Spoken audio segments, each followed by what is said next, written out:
Welcome. Let's get started. It's great to see all of you here for this conversation, designing a purposeful employee experience. When I was thinking about this chat and this webinar, Wendy really came to mind. Wendy is the COO of Digby Leigh Co, a corporate law firm in Edgemont Village. Pam just gave it a little nod. She's familiar with it, being in the neighborhood. And I've been working, Better Your Best has been working with the firm. I had to go back and look, Wendy, since about 2019. Wow. Yeah, which sort of right before COVID, and it's been a wild ride. And so I wanted to bring Wendy on to talk about her ride, to talk about what they've been doing, because while I've been working with them, they've also been really admiring a lot of the work that they've been creating and implementing on their own in terms of creating this employee experience that sets them apart from other law firms. So please welcome Wendy Allen today. She's the COO. She's been there, we were talking just now, for almost 20 years. So talk about retaining top talent. They've done a great job of retaining Wendy.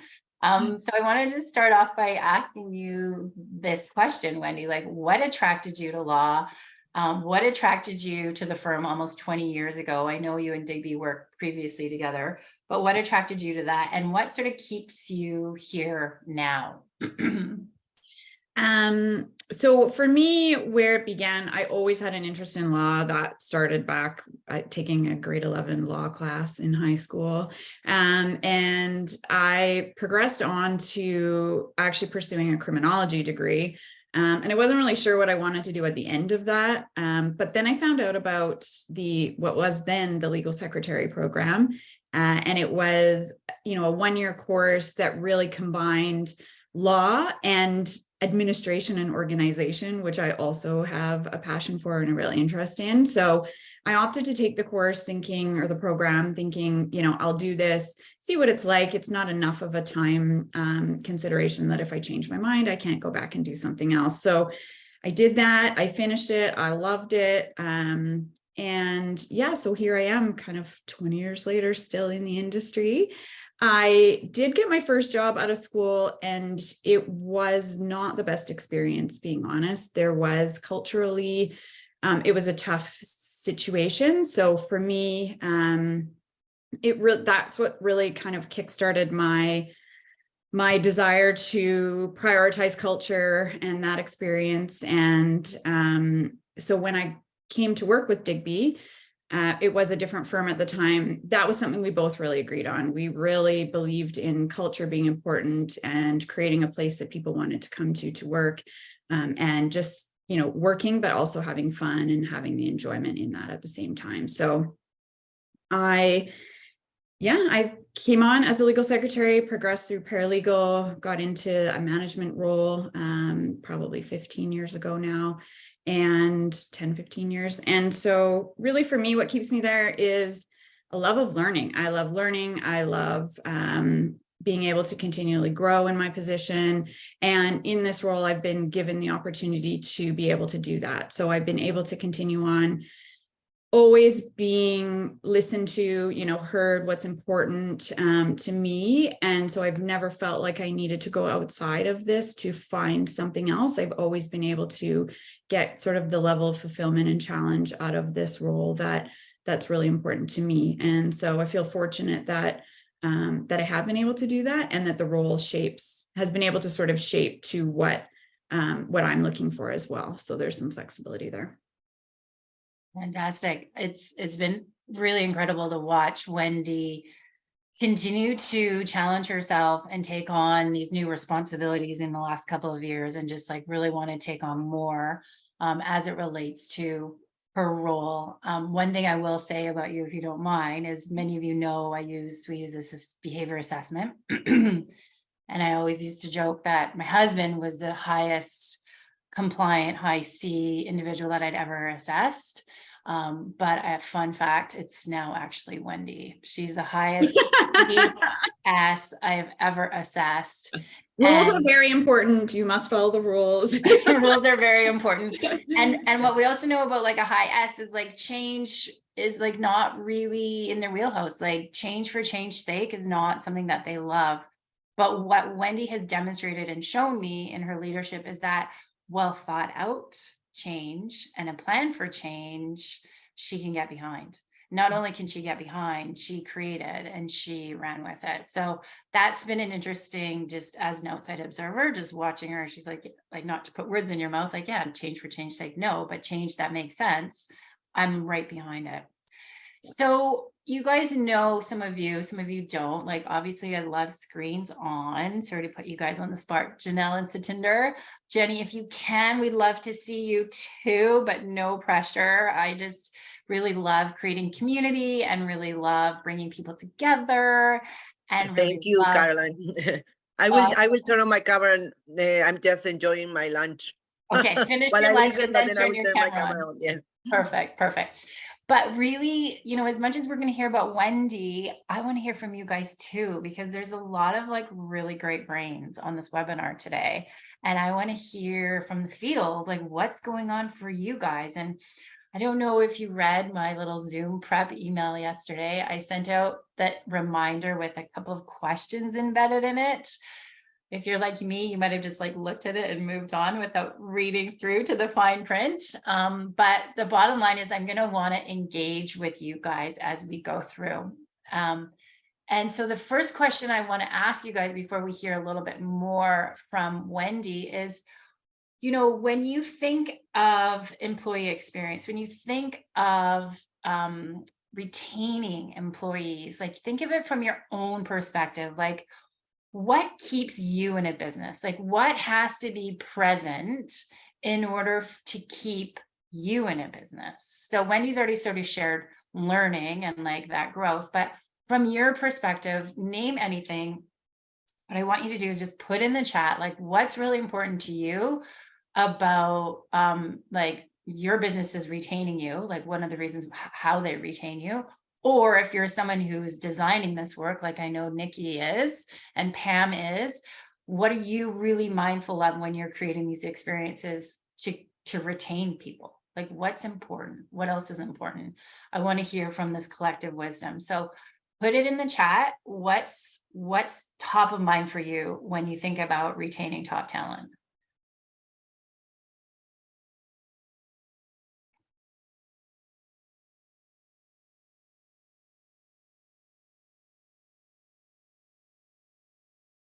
Oh, this is great. Right out of the gate, Nikki. I love it. Purpose and a sense of belonging. Fantastic. Mandy, the ability to find opportunities for progress, Satinder being challenged, learning and growth. David, structure, support, accountability, development opportunities. Awesome. Nikki, how do you guys, let me just ask you this. How do you guys, how do you talk about purpose? How do you bring it out? How do you like to think about it? Like, how do you sort of get that ball rolling? Well, I'm in a bit of a unique situation right now because I've only been with the company I'm with for 6 weeks. So I'm not going to talk about the company I'm with, but I'm going to talk about the company I was with. And the way that we created purpose and a sense of belonging there was to cascade the vision and cascade the purpose of the business and try and align individual roles in how to connect with that vision and how to connect with that purpose. And we saw a lot of success there. Fantastic. Fantastic. Awesome. Thanks for sharing. I loved this comment. I'm trying to see who wrote it. Pam, you did. Is a great leader that I respect and am energized by. So like working with great people, like working with people that you admire. Can you just tell us a couple more words about that? Yeah, I just, someone once told me, I think, you don't leave a business or an organization, you leave a leader. And if you don't have a great leader, you're more inclined not to be engaged and happy. So yeah, I think of leaders that, yeah, I know the vision, like you said, cascading it down. I feel like I'm contributing and impacting positively towards that vision. and that, my voice matters with them, and you feel appreciated. So yeah, a good leader does all that stuff, right? I think that's a really great point that I don't know anybody necessarily called out, but I think is really, really important. And I think Wendy's going to talk a little bit about it, is that my voice matters, that my work matters, my voice matters, and my work matters. And Wendy, down the road, I want you to think about bringing in some of the stuff that you've been doing to show that that matters. But we'll get to that in a second. What I want you to do, like, put your hands up if you actually read the email that I sent yesterday with the questions, like, if you know what I'm talking about. Did anybody? One? Okay, perfect. So that's okay. Pam, you get the gold star, you get the brownie points, what my mom used to say when I was growing up. I'm just going to pull up these questions right now because I want to really just prime your brains as we go through this, because I do want you to listen to Wendy, but I also want to hear from the field, like I already said. So the questions that I sent out that I want you to sort of just give some thought, and I am going to like give us a couple minutes, let you like just write down some of these thoughts right now. First one is like, so client experience is top of mind, and part of that is attracting and retaining top talent. So employee experience is like the umbrella. Couple of the topics underneath that is like attracting and retaining talent. So I'll be curious eventually to know, what are you noticing? What are you noticing pre-pandemic? What are you noticing post-pandemic? What's no matter what, doesn't matter, pre, post, hybrid working, out of the office, remote, whatever, it's always the same. Or what's different right now? So what are you noticing about attracting and retaining talent? Then the next question is, what are some of the initiatives that you've implemented that have positively impacted your employee experience? I'm going to want to hear those little tidbits. And then what questions do you have for the collective wisdom in this group? What questions do you have for the Wendy's, for the Nikkis, for the Pams, for the Danelles, like for all of you guys? What's something that's sort of like bopping around in your brain right now that it might be interesting to hear a couple other perspectives on? So just take a minute or two to just quickly write down a couple of thoughts, observations, and then we're going to save some time at the end for this little discussion. But I wanted to prime your brains now before we hear from Wendy, so we can end off with a bit of a discussion. And just like fun fact, the Davids and the Pams and the Nikkis of the world know that I like to take things like right to the last minute in my webinars. So if you have to go right at the end of the hour, like, don't feel like you have to be polite and say goodbye or anything, just like pop off, manage your time. I really just like to pack things in tight. So just know that at the end as we get going. Alex, welcome. We would love to see your face if you are able to share that famous face. I don't know if any of you guys have heard of the name Alex Sita. Welcome. Welcome, Alex. You too. Hi, Carolyn. Nice to see you. Good to see you as well. Awesome. Alex is a former yellow jersey, the first Canadian to wear the yellow jersey in the Tour de France. What year was that? Oh, do I have to say? Yeah. 1986. 1986. Fantastic. It's so great to have you here. Alex is moving into doing some more speaking and talking in his professional life, sharing some of his important wisdom that he's garnered over the years of being a top cyclist and a top coach and all the other things that he's done. So thanks for joining us today, and look forward to having you part of this conversation. Yeah, and I'll before I mute myself again, how many people are watching the Netflix Tour de France series? Out of curiosity. No, I saw the trailer for it yesterday, and I'm going to watch it. Yeah. Oh, so it intrigued you? Okay, good. It did. Have you seen it, Alex? Yeah, I'm on. See, I was number 4. Just finished number 4. I mean, and I'm watching it just to see how they're portraying cycling, because I watched the Tour de France last year. I know all the stuff that happened. Fine. So it'll be interesting to see what the public perception is, of the general public's perception as to cycling after that series has been around for a few weeks and people may have had a chance to watch it, because the thing is about cycling or professional cycling, it's a team sport where only one person wins. Yeah. Yeah. And that is really hard for people to get their head around. Yeah. And So what I often- want you to do, I'm going to interrupt you here, Alex, 'cause I'm going to challenge you to think about, as a cyclist, as a coach, Yeah. you know, how do you keep people in it? How do you keep people focused? How do you keep that thirst for like winning? I'm not going to get you to answer it right now, but maybe that could be a place where you take your brain as we listen to Wendy talk. Okay. Yeah. And, you know, just answering that first question, you know, from a professional sports perspective, and in business, I've been in business development. Alex, for I'm going to years. stop you because I really want to make Okay. sure that we get to Wendy. I'm sorry. Yeah, I'm We'll chat getting at off the track. end. Sorry. Yeah, Okay. but fantastic. So by now, hopefully all of you guys have got your thoughts going, and I want to turn the microphone over to Wendy, because I want to sort of hear, Wendy, like, you know, at what point did you realize, hey, like if we are gonna like set ourselves apart from other law firms, like this might be one of the places that we look, and that's in like designing the employee experience. How did you like, I always sort of like to think of it as like the calling, like when did you have the calling? Like, what do you remember about the calling that we got to do something different? And when was that? Yeah, I think for us, honestly, it was probably, we've always prioritized culture, and we've always felt like that was such a way that we could differentiate ourselves. But I think COVID was really a game changer. I think it's the time where it really was the thing that caused you to sit back and reevaluate what you're doing. And I think you had to do a lot of that constant in the period of COVID, where there was just constant change and things were happening and you're having to react and manage that. So it was more about survival.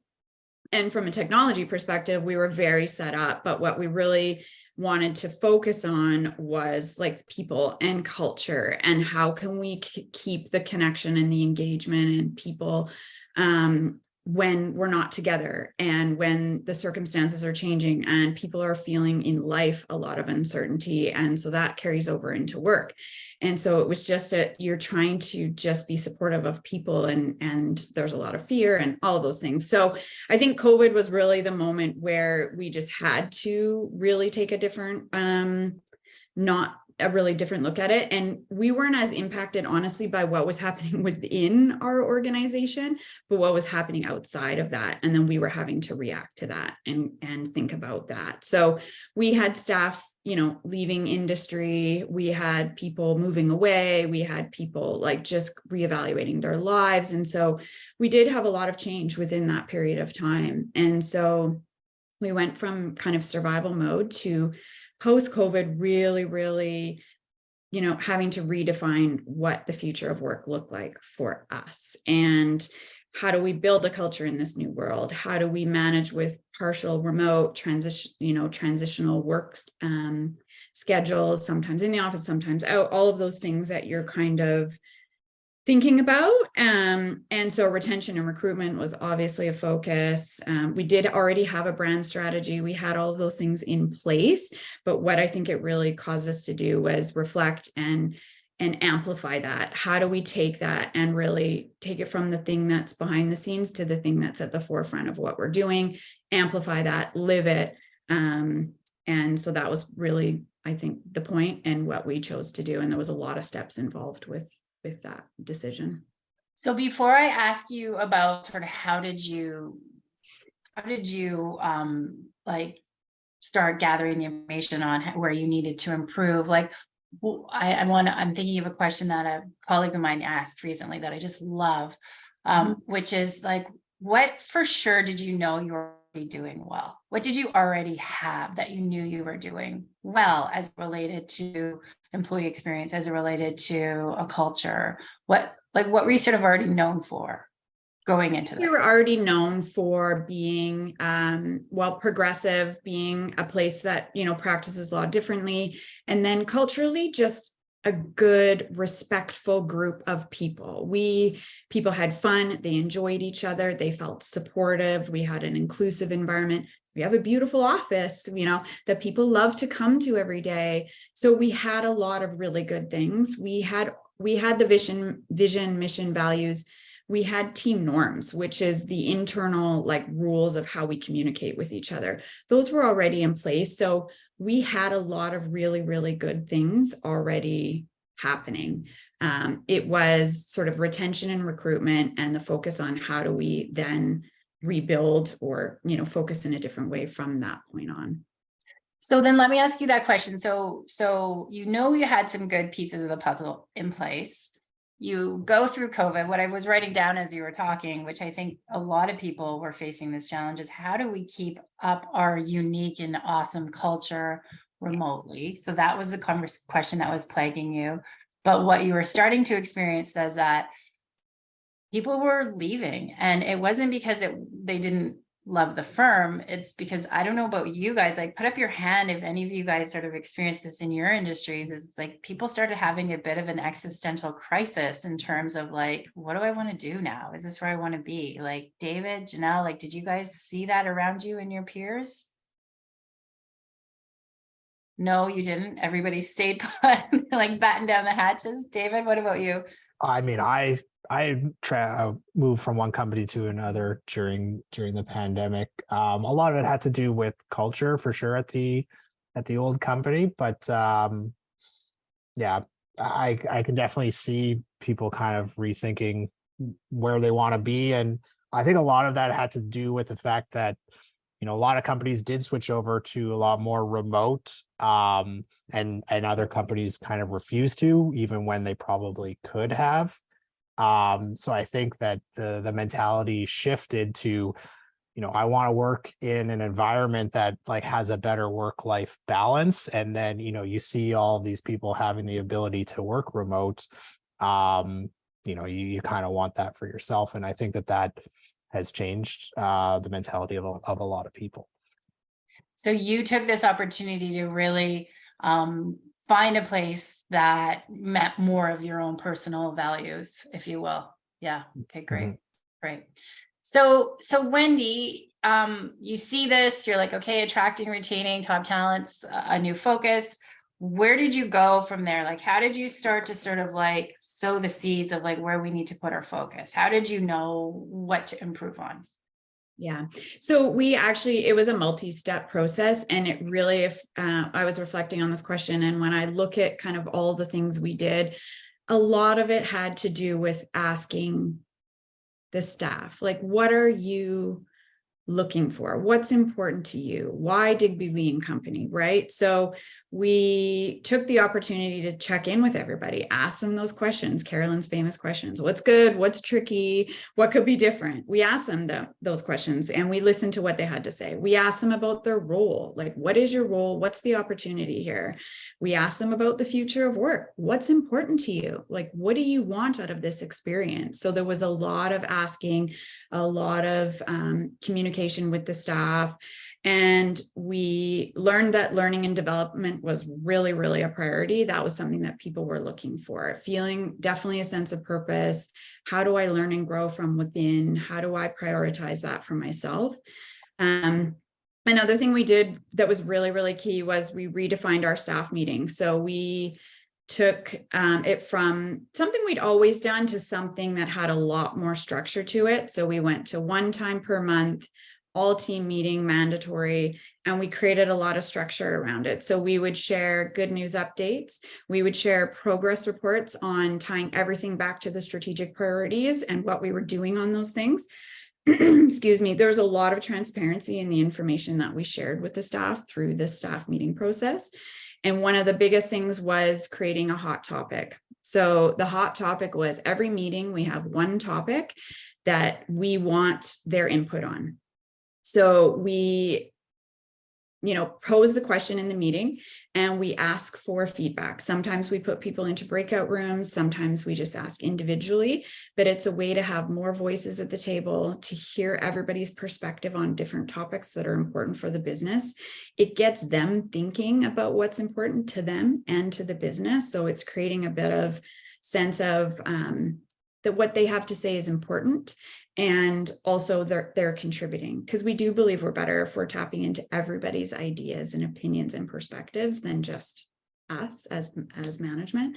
So that was a big thing that we've done. I just want to interrupt you here for a second, because like quite often companies will be like, yeah, well, I asked the question, but no one says anything. Like, did you have any problems sort of getting people contributing right out of the gate? So what we did, your that we head definitely had that, we would sit in a room and we'd ask the question and there'd be crickets, right? Nobody's brave enough in that room of 25, 30 people to speak up.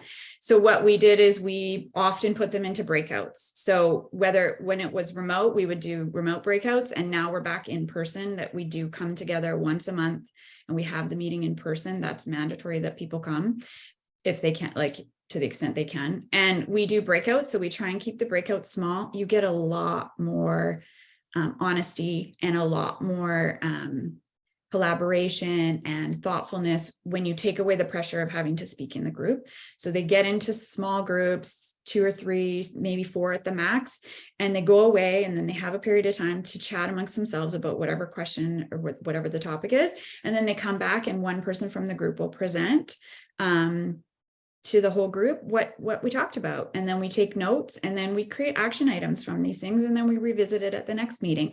So there's an accountability there. There's a sense of purpose in what we're doing.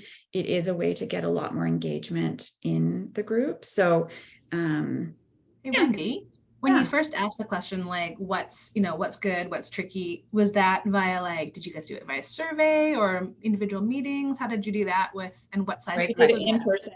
in person in our meeting. So we did it, and then we had everybody write down answers to the questions individually in this case.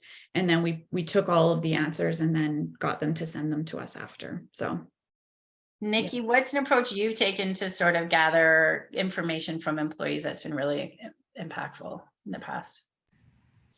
Yeah, we do a lot of anecdotal feedback. So we have managers talk to individuals from different departments and build relationships there and ask similar questions. But we also do structured ways of information gathering, like engagement surveys, stay interviews, exit interviews, all of those great surveys.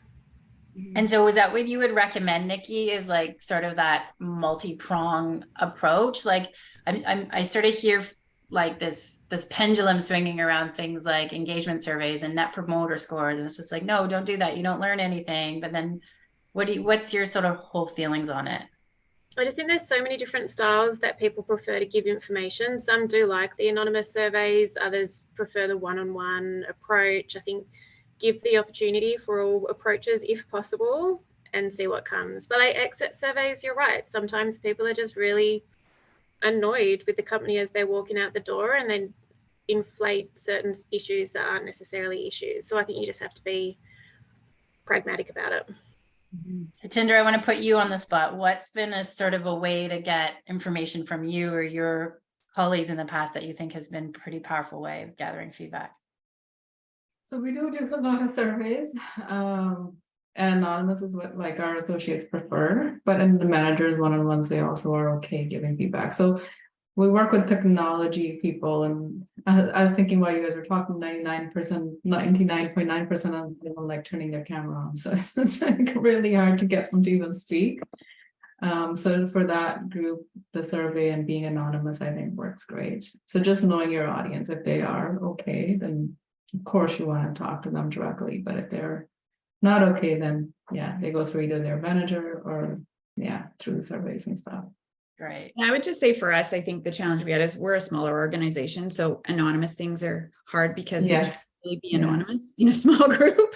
So for us, what we've really tried to promote is open and honest communication and provide lots of opportunities to do that within the group, one-on-one with people, within smaller groups like of teams. So and the more we, at the beginning it's hard, people don't want to open up, but the more you do it and the more you just create those opportunities for the open and honest communication, and they see people engaging in that around them, then they're much more inclined, and they can see the impact that what they're saying and feeling and doing is having, then they become more inclined.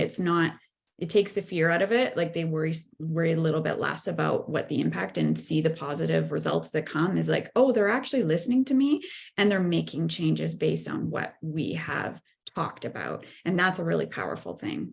Yeah, that action I would add there, right? So that's what people look for, that there is an action. There isn't just you're asking for my input and doing whatever you want to do. There is an action. And we come back immediately the next time and say, this is what we heard from you, and this is what we're doing as a result of that.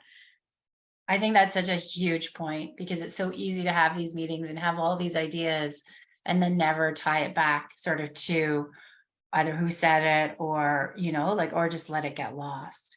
Pam, I saw that you unmuted there. Were you going to ask a question or share something?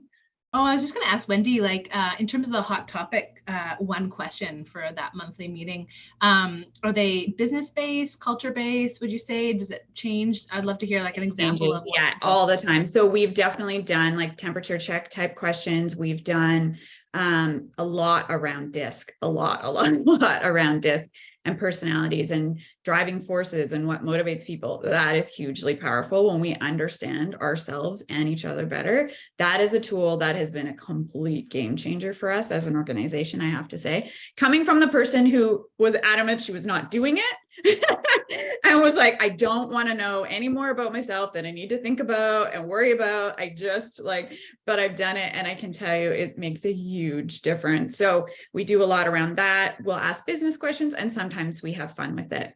One of the most recent ones we did that was great was we were talking about why Digby Leigh Company. It's good here. Why is it good here? And we just gave everybody Post-it notes, and then they got to write on the Post-it notes why they thought it was good. And then we had them put them all up on a wall.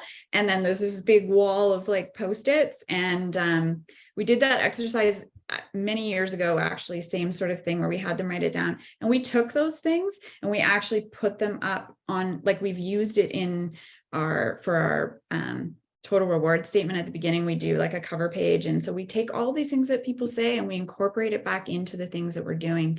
We've got branding around the office where we've incorporated some of that. So we really try and take what and not just have it be the exercise, but have people be able to see the results of their input and their contributions. What's the total rewards? What's that?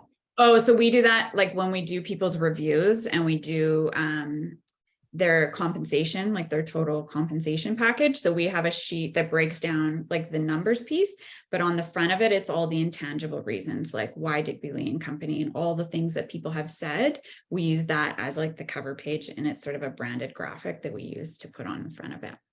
I love that. I love that. Okay, so you're asking some questions. You've sort of gathered all this information, and you said to me around Christmas, like, learning and development is really important for them. They keep coming back to learning and development. And when they gave you that feedback as being important to their employee experience, like where did your brain sort of go naturally in terms of learning and development? What were you thinking? Well, I think there's so many pieces to that. I think there's personal development and there's professional development. So what we did is we created at the beginning of each year or the end of the year, we create strategic priorities for the following year. And last year, one of our priorities was team. So it was really around building a cohesive, strong team. That was a priority, and hiring. So those really go hand in hand. So this year we took that and the momentum we got from focusing on the team, and we created a priority of optimizing people. And that was really about all the things involved with people. We want them to feel valued and inspired by the work that they're doing. We want to provide opportunities for professional development and personal development. We want to focus on, mental health and wellness.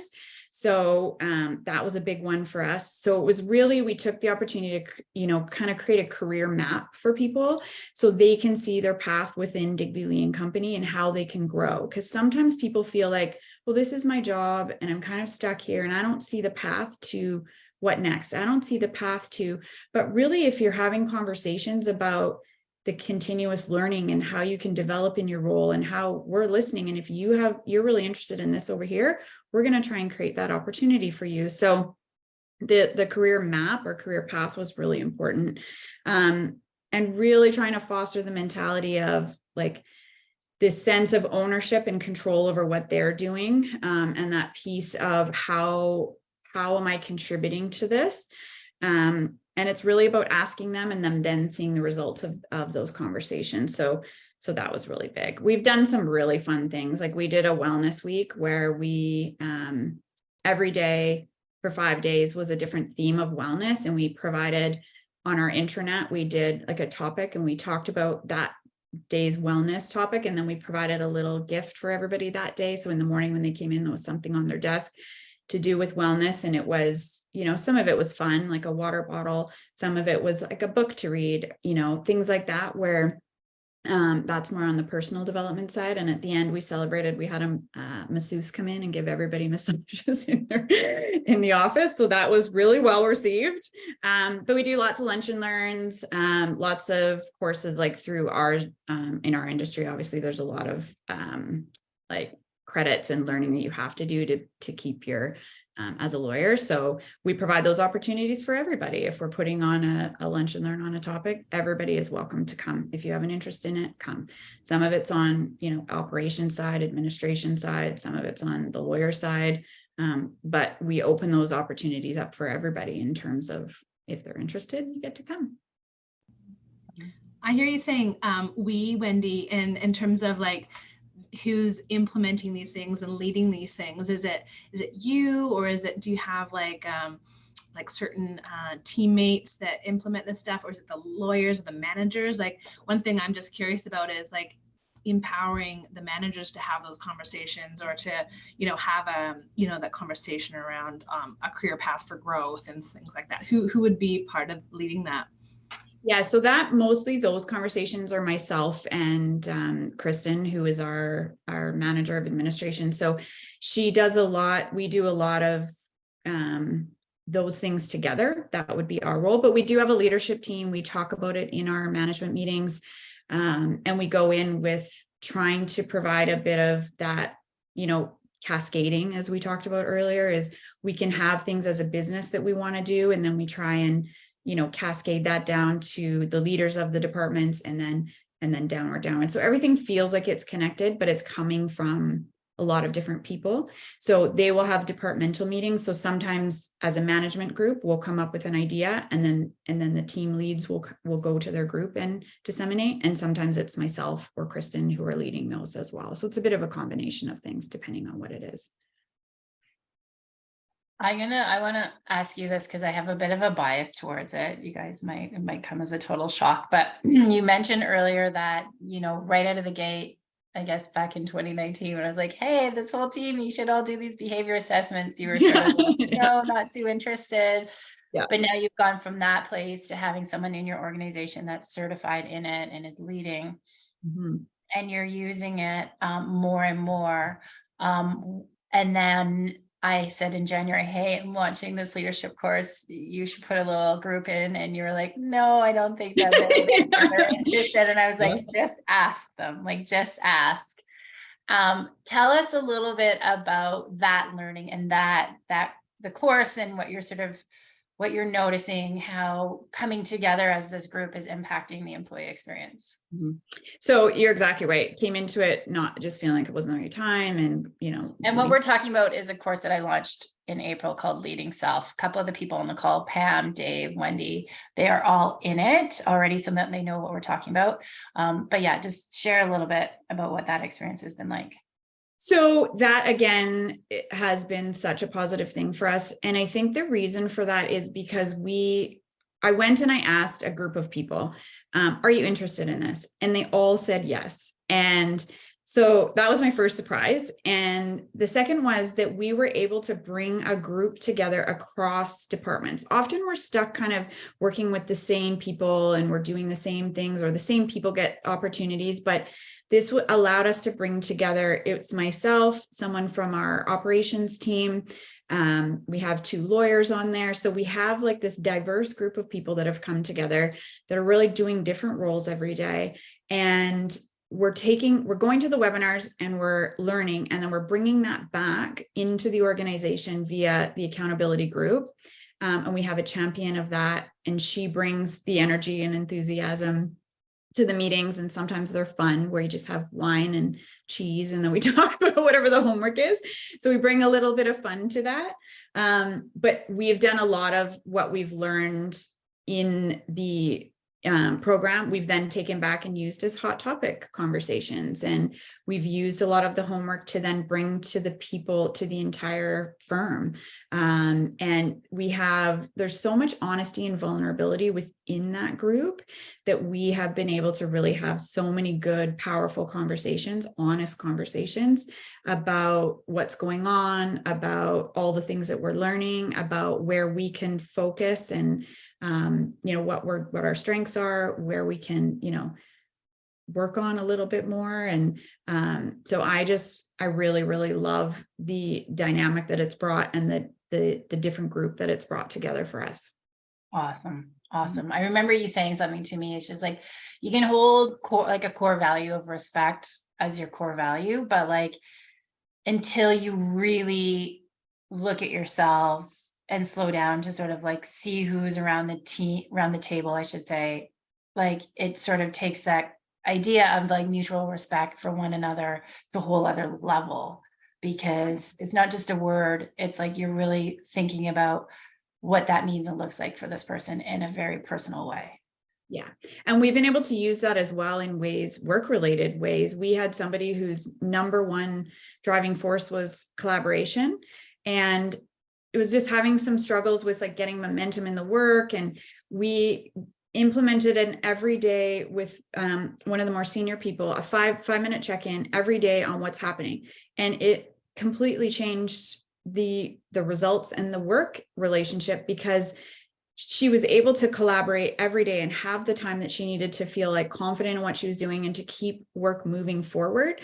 Whereas before she felt a little stuck because she was not getting as much of that. So that's what, really motivates her to be doing her best work. So just by that one small change that was absolutely based on the results from the DISC report, we were able to do that. So that's one example. The other is just when we have issues that arise, you're able to sit down and really talk about it from, if people are feeling working together is a challenge, you look at these DISC results and there's such a higher level of respect for understanding each other as people than just to say, well, they're not moving very fast. They're not getting their work done as quickly as I am, so it's almost like a comparative thing versus understanding each other's differences. That goes a long way to creating a higher level of respect within the workplace.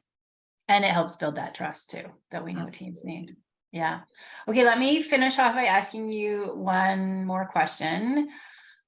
Where do you still need to do some work? Like, where do we still need to grow? What are you still sort of like, mindful of as you constantly amaze me with your guys' creativity. One thing she didn't tell you is that for that wellness week, Kristen wrote a poem for every single day on a card, and it was left on everybody's desk. And like, I feel like that poem that she wrote really, really energized a lot of people. They were really touched by the personal attention that she gave. So yeah, you're already doing lots of great stuff, but where are you focused? Like, what are you thinking about for the future right now? I think there's always that tricky part about like the doing the work and then the thinking about, the other side of it. So it's like you get so busy doing the work in your day to day that you're not always thinking about the bigger picture. So I think that still continues to be a bit tricky. And I think for us, it's continuing to build the partnership in them having ownership over their work experience. We are here to support and we want to listen, but also like we're encouraging them to think like an owner. What are you looking to get out of this? What solutions do you have for yourself? It's kind of more about empowering them. And one of the things that people have said is they're looking for mentorship. And so mentorship is definitely something you can have internally, but how do we explore that externally? Finding those opportunities for things that they can, rather than it being a problem, find the solution for those things. So I think that's really the creation of the partnership and kind of that empowerment to them to create this for themselves. That's something that still continues to be a work in progress. Yeah. So moving from like, we are the creators, like let's call it the architects of this employee experience, to now co-creating it, designing it together. Yeah, absolutely. I really love that. And I think the entire employee experience as well. I think that we've taken the things that we've done and we've completely revamped our onboarding process. Where now, instead of just talking about like, this is how you get paid and these are your benefits and training people, we're now taking time to talk about our values and our purpose and what success looks like for you. And this is the role. And so creating 30, 60, 90-day check-ins with people to make sure that we're, starting off with those things. So it's really looking at, I think, the experience as a whole. And that continues to be a work in progress too, is like, where can we focus time? We've done some ongoing things, but there's always opportunity to kind of incorporate more of that into what we're doing. So looking at the employee experience through the whole employee journey, from like attracting, onboarding, coaching, developing, every step of the way, resolving. Awesome. Fantastic. I want to turn the microphone over to you guys. Pam, you've done such a beautiful job of organically just like bopping in with your questions. I love it. There's no right or wrong question right now. Like does anybody have, like, right out of the gate, any questions for Wendy or for the group? Like, put your hand up and I'll call on you. Otherwise, I'm going to ask you guys questions. But let's start with you, because I want to make sure that anything that's sort of playing in your mind, we can hear it. Because there's quite a few very wise people on this call. So, well, you're all very wise. Tell me what questions you guys might have. Oh, Nikki, yeah. Hi. So I mentioned this before. I come from an organization that was 150 people, and I've moved into an organization that is 3,000. I am very familiar with the personalized hearts and mind approach, being able to touch all of the managers and give them that one-on-one coaching and really get involved and see the success. I'm interested in hearing from you, how do we go from 150 people to 3,000 people and still have that sense of purpose and sense of belonging? Because I have no idea. That's a great question. Wendy. Oh, yeah. I'm not sure I can answer that. That's definitely outside my expertise. But I do, awesome. I mean, I guess if I was just to look at the highest of levels, I don't know what the structure of the organization is, but I think it has a lot to do with just making sure that those core things are really ingrained and that you are cascading that down to the people that can, to the extent that you can. I'm going to put Satinder in the hot seat here. How would you answer that question? It is hard because we're that size to the one you're mentioning, right? The one you left, like 50-ish. But we are also part of a bigger organization now. It's kind of a unique situation. So we're part of a bigger corporate company that their culture was quite different. But how we feel included and inclusive is, I don't know if it's the right answer or not, but I'm just telling you the reality of it. They do a lot of, so there's a company-wide meeting, they'll do it. I don't know the name of it, maybe town hall or something. So, but what I like about it is the messaging is so consistent all the way from top to the bottom. So the CEO will stand up and like, they'll have it well planned out, scripted. They'll talk through it. I used to call them very scripted meetings, but now I'm starting to because the messaging is so consistent. So then there'll be a company-wide, then at a VP level, they'll do all hands within their group, not at the same time, like this is happening at different times, but then they're making sure that the dots connect all the time. And then the messaging is very, very consistent when it comes to strategy, vision, and all that stuff, where we're going, and sense of purpose and belonging.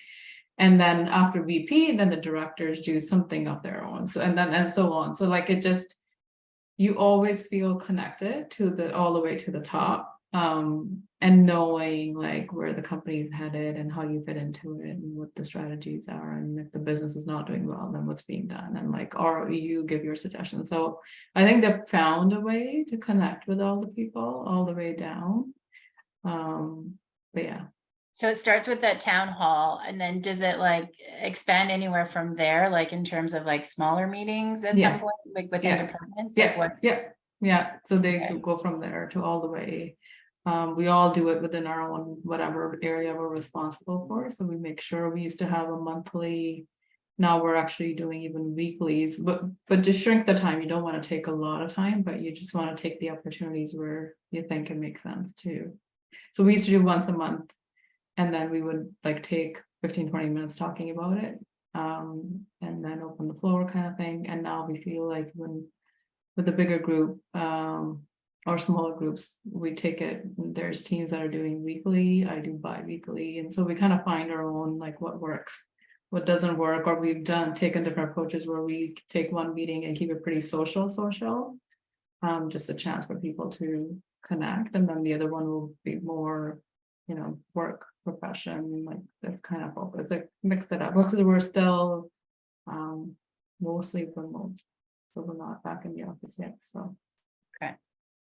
But that's one question I had for, I don't know if the answer is like going from, again, that you've gone and every company's gone through it during COVID, like going remote and then back into the office. That's a looming question for employees and how to address and like how to ease them into the office.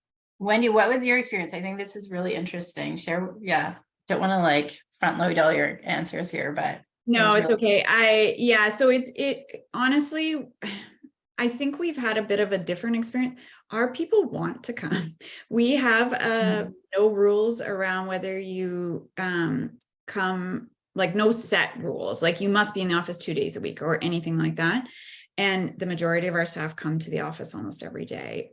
They just prefer that what they get out of the work experience by being in the office. And I mean, it helps. We do have a lovely office and a lot of the people are close to the office. So that makes a big difference. But people will choose to come and work there versus work from home.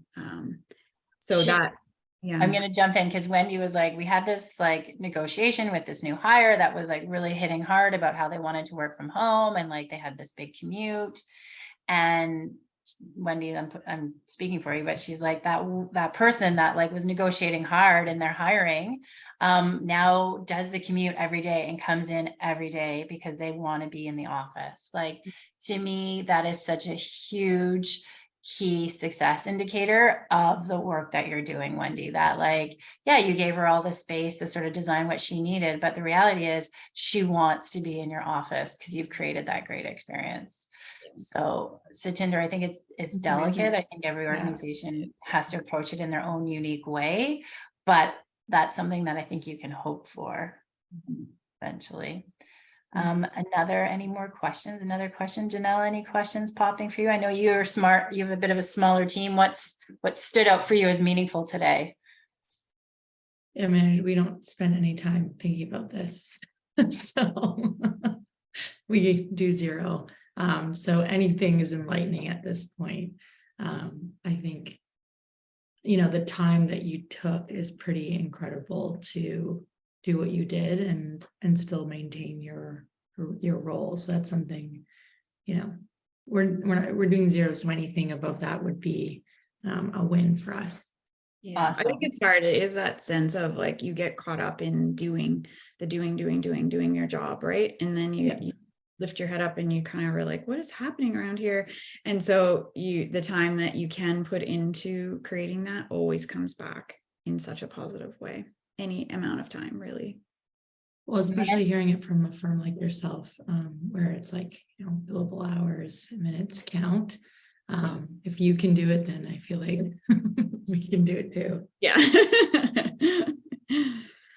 Mandy, anything new, different questions that you have for Wendy? I would love to hear from Wendy how she handled like the pressure of being kind of the main person helping to support the change in the organization or company, in terms of the enormous feeling of responsibility to have a successful kind of rollout and change management framework. In my role in healthcare, I sometimes feel a bit overwhelmed by that kind of piece of work on my shoulders. Was there any strategies or things you did in your own personal life to kind of help alleviate that stress and lift off kind of the responsibility, also kind of, I guess, I think you did mention about how, you know, working with the team to help them to kind of reframe their view of things, and how they are also a key stakeholder in changing their own experience. So, but anything you have to add to that? Yeah, I think you're exactly right. I think there's a few things. Change management is always hard.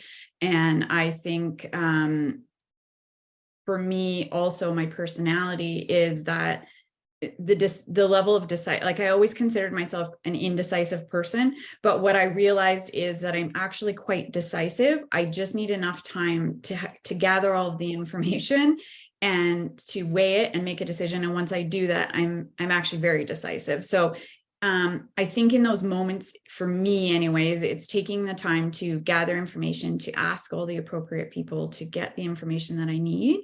And then really it's about one of the biggest things that we did was the implementation of strategic priorities. So making sure that we take the time, we create the priorities, and then we're always asking ourselves, like, what does this connect to? What objective does this serve? Where does this fit? Is this a priority right now? And if it is, then we spend time on it. And if it's not, we put it on the parking lot. So I think having a really clear sense of what you're trying to achieve and where you're trying to get to is really, it's like the starting point. And then I think it is just about what you said, like gathering information, talking to the people, and then, yeah, I think it's just, I don't really know that I have anything else to say, but like there's lots of tools. Maddie, you and I can chat about this because we actually know each other, but there's lots of tools in terms of managing the weight of it and the stress of it. I hear you mentioning, I think there's organizational tools and things you can do to kind of try and keep that, and the weight of it. I think when you've come to the decision and you've made, like for me anyways, that's just the sense of that I get from that is different than if I'm in that, like flying around trying to do a million things, right? So breaking it down into maybe more manageable pieces. I also want to add, if that's okay, I wanted to add to Satinder's point, is like the messaging is really key. Like keeping the messaging consistent, keeping the messaging top down, consistent, while also trying to address like any concerns that your employees might have. You know, it's like, what's in it for me? Like always keeping that in the back of your mind. What are they going to be thinking about when you're delivering this message? Absolutely. That's really key, because I think people are always thinking about how is this going to impact me? So making sure that that's part of the strategy, making sure that's part of what you're communicating to people is really important. Jenny, we haven't heard from you. Is there anything, questions or like tidbits or like anything you want to share that's been really meaningful? You know, I run my own business, so I wear different hats, so I'm in a different situation, but it's always in my head what I can do better. And the HR duties, even though I want to delegate them to the managers, in these times, they try to avoid them. That's the reality. And we are a small family business that we cannot have a HR. We hire HR advisors for different circumstances, but yeah, because of being a small, open type of business, people come to me for everything. And it's probably even in these times of COVID and being in immigration law, I would need to say that the hardest part for sure was the HR component. And it was not the government rules, it was the anxiety of clients. Obviously, we're all there. But the one that created the most stress was definitely the people working in a company. So we're small, but it's still, like I said, people come to me all the time telling me everything from that, when they're having period cramps to, and I'm not kidding, I know that basically what is going on every month, to like, everything. It's good and bad, I guess. I mean, but it's so what hard. are you noticing about what you might It's change? hard. Or It's a little bit, I have this conflict of, I want to, if I would say, be empathetic with everybody, but at the same time, sometimes it can be unreasonable and trying to get to a middle point. It's very challenging to keep everybody happy in these days. But for example, like something that I've been trying to learn to, and you are the experts here. I have a very good member in my team, and this is very particular, very good. He has been with us for 4.5 years. But he has made it clear from day one that immigration law is not his passion. It's too stressful for him. He's a very smart grad, but his first job was this one, so he wants to explore others. But he's still with us. And he's so good that he says, I will give you as much notice as possible, like 6 months. If I am looking, I will let you know. And he let me know last year that he was started looking, but nothing really diligent. So I'm like always thinking he's gonna come one day and let me know it's happening, but it doesn't happen. So I don't know how to treat him. It's like, I don't know if I put more on him. I am even scared of asking him, even though I have these open conversations with my other team members, I don't know if I wanna ask him anything because I am scared of what he says, or I don't wanna put him on the spot, or like, I'm waiting for him to, when are you leaving, right? Or how is your job search going? Like, how do you handle this type of situation? Can you please shed a light on this? I'm avoiding him now. Yeah. It's a great question. Wendy, have you ever been faced with that challenge before? Around the uncertainty of the Yeah, timeline. someone being open and transparent about the fact this isn't where they want to go, Yeah. but they're not going anywhere. I feel like, I don't know, it'd be good to look at his assessment report, but maybe Jenny, like you're doing such a great job that he's like, well, maybe I do like it here. Mm. Yeah, like, I don't know. And that's where I don't know how to handle it. Like, I mean, every person is a war.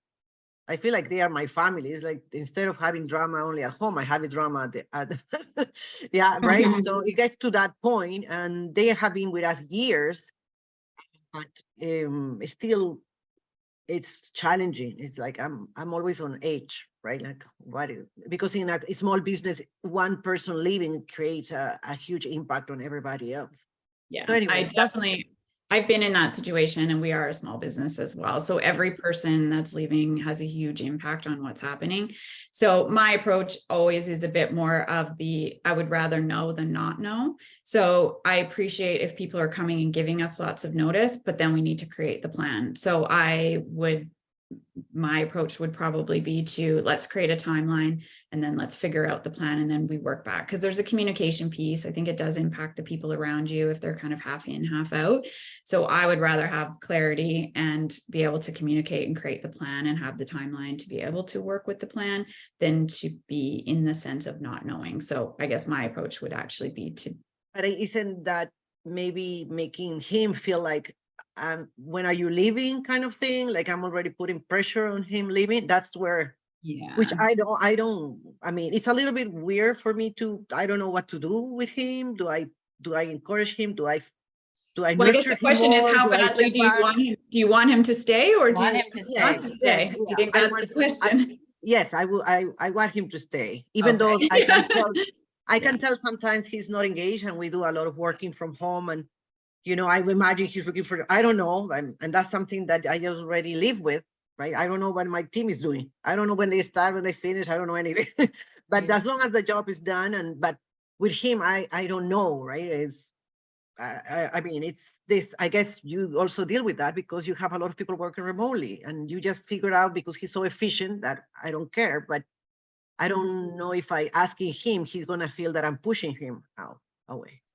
Yeah. Listen, I think that you just have to be a little bit aware of whether, I think I would really, and we won't go into it now, maybe we have another chat about this offline, but like, I think I would really question whether or not you want him to stay. Like, it's easy to say yes, because this can be daunting to like try and find that new hire, but like, ultimately, what kind of a message are you sending? Even though he's a high performer, but he's not really adding much to the team or the values or the culture, like, I think that I would challenge you on that. Like, if he's already said I'm half out, I would probably want to push him out, because I would create the space. I think once people have made that decision and they're thinking about leaving, that they're not fully invested anymore, and it's best to get them on their way than it is to keep them in the half in, half out. Totally.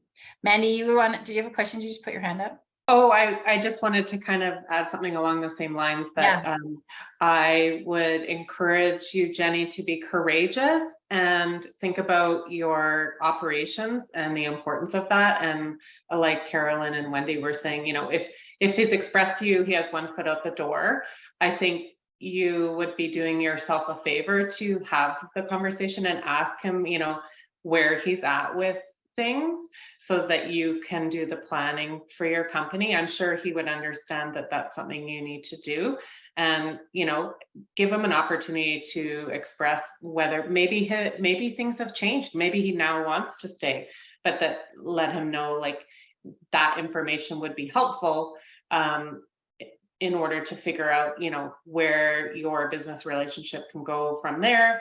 And, you know, if he expresses he's still, you know, looking elsewhere, then, you know, maybe have a follow-up conversation about, you know, tightening up maybe a timeline or a process on that, so that he doesn't hold all the power in the situation, right?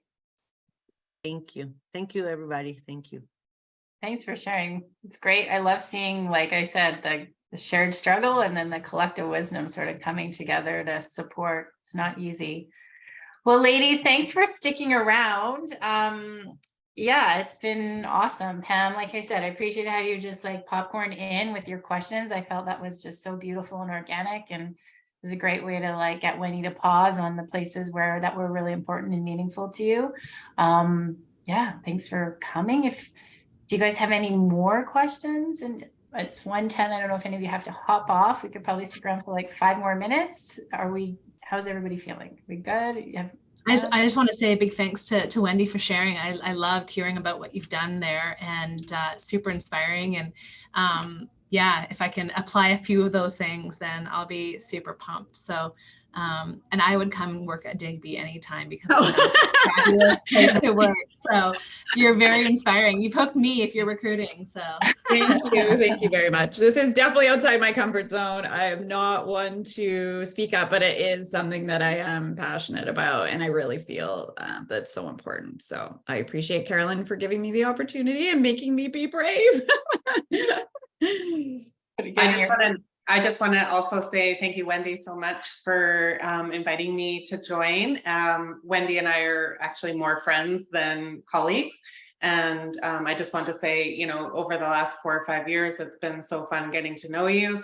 And I see that maybe some of the clarity and work you're doing with Digby is wearing off on your golf game. And I'm seeing it.